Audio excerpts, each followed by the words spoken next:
yourself useful and chop up some firewood. There's a few coins. What is up, guys? It's BRB got a DJ and bringing you some Skyrim. Um, kind of wanted to talk about the DLC. I know a lot of you have already seen it on E3, and if you haven't, definitely go check it out on GameTrailers.com or go to the E3 website or something like that. But I was so excited about the DLC, and I had did my research prior to watching E3 and kind of knew what was going to be on it, or at least what part of it was going to be about and everything.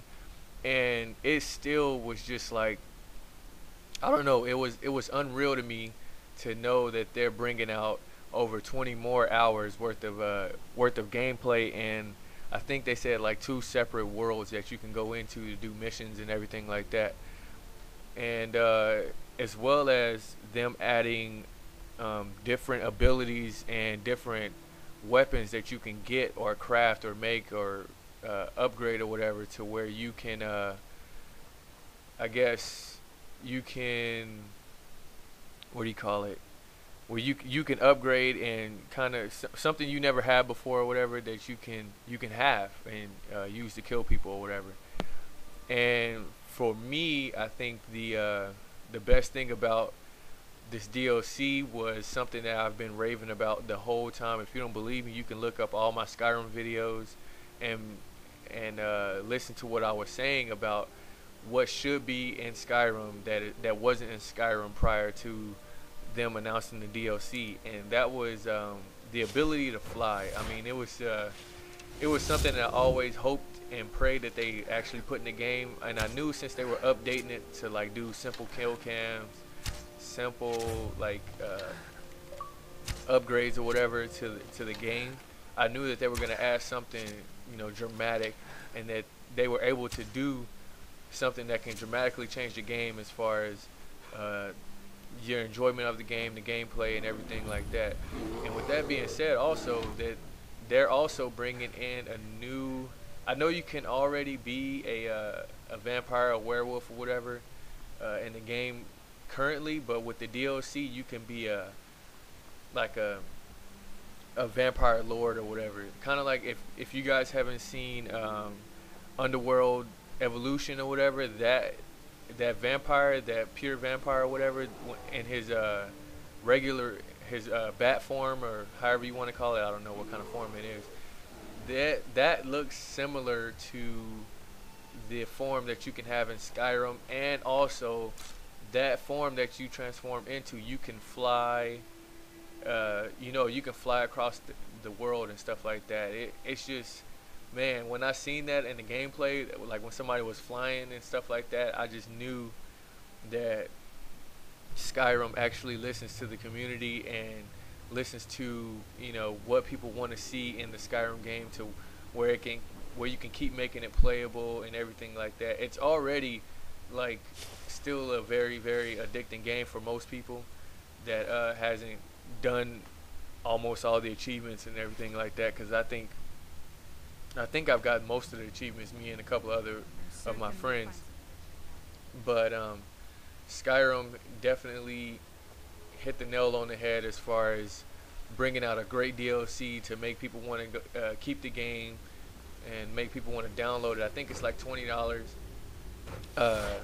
Once it comes out on Xbox Live, it's going to be like 1,600 Microsoft points or something like that. But I'm here to tell you firsthand, I know for sure it's going to be well worth it, because they said it's not only is that part added in there, but if you guys have played the game prior to this game, Oblivion, you will definitely enjoy this game, because you will be able to go back to Oblivion. Well, not the actual game, but the actual world. You'll be able to go back to Oblivion, and you'll do stuff in there as far as going around killing people, doing missions, and everything like that. But man, I mean, going back to Oblivion, I always wanted to do that because I've had some grudges there that was never resolved with my other character in Oblivion. So going there with the character I have now, which he's pretty souped up and can kill anybody. I definitely want to go, go back to Oblivion and see what my character is really made of. I honestly want to see how the difficulty changes the game as far as the new missions and everything, and just want to see what else that they got planned for us in that game, as well as the next DLC that comes out for it. Because as you guys know, Oblivion came out with a lot of DLC within the past couple of years before they had came out with this game. So I mean, if this is only the first DLC, sky's the limit to what the second DLC, the third or fourth or fifth DLC will be for this game. Because man, I mean, after I seen somebody fly in that game, I mean, in the DLC when they were promoting it yesterday on E3, I was just like, what more can you do with this game, man? It's damn near perfect. I think the DLC alone, I was saying that yesterday as well, I said I think the DLC alone by itself should get Game of the Year because it's so freaking awesome and it looks so good. And being that it's Wednesday, I know they're actually going to go more in depth today. They probably already done it since I'm recording this. More in depth today, so if you guys haven't seen that, make sure you stay tuned to E3.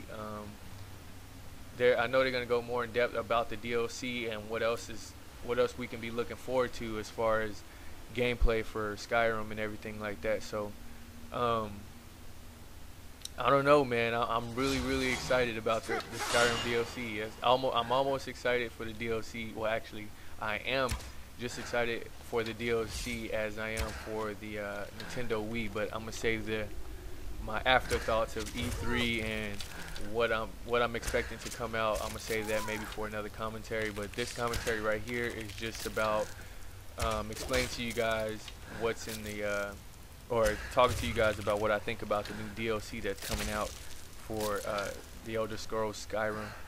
I already got Game of the Year.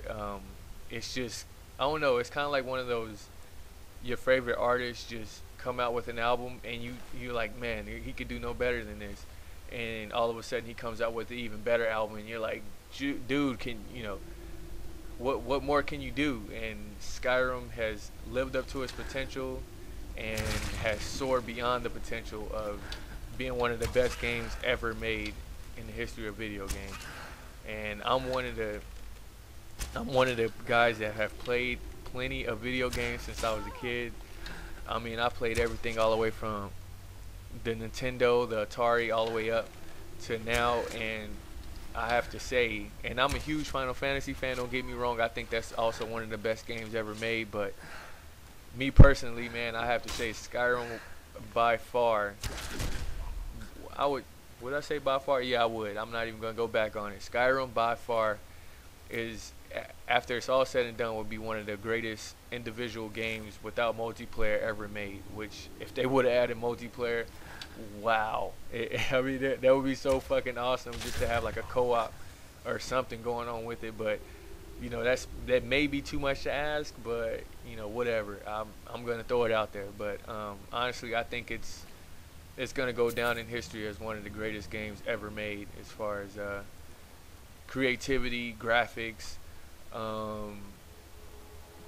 gameplay, and weapons and individuality. Because everybody can have a specific, their own kind of character. Nobody's character is never the exact same as somebody else's. So, I just, man, I can't wait. I can't wait till the DLC comes out. It's gonna be amazing. Wow. Jesus. But if those of you who haven't been watching E3, to me E3's been great. I've been waiting for a couple of things I wanted to see, and I'm very impressed. And I will definitely have my afterthoughts on E3 on a different commentary, so stay tuned for that. And guys, without that being said, this BRB got a DJ, and make sure you get that Skyrim DLC. I think it comes out on June 29th, and it will definitely be 1,600 Microsoft points or $20. So get that when you can, and I'm out of here, guys.